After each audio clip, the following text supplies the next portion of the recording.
Целосно изгореа кровот и горниот кат од семејната куќа на кандидатот за градоначалник на Ѓорче Петров Владо Мисајловски од ВМРО ДПМНЕ. Во пожарот кој избувнал рано утринава повредени нема, но причината е материјална штета.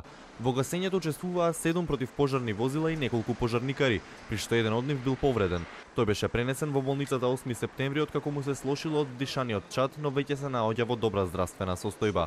Според првичните информации и снимки од очевидци, пожарот избувнал од оџакот на фурната на пекарата Кендо, семејниот бизнис на Мисајловски.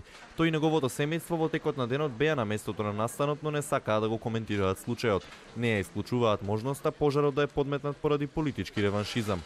Од МВР повеќе информации најавија по завршувањето на увидот кој започна попладнево, а треба да ги утврди околностите под кои настанал пожарот. Според извори од противпожарната бригада, најверојатно огнот избувнал поради дефект во електричната инсталација. Коментар побаравме и од ВМРО ДПМНЕ, но оттаму не одговорија на нашите прашања.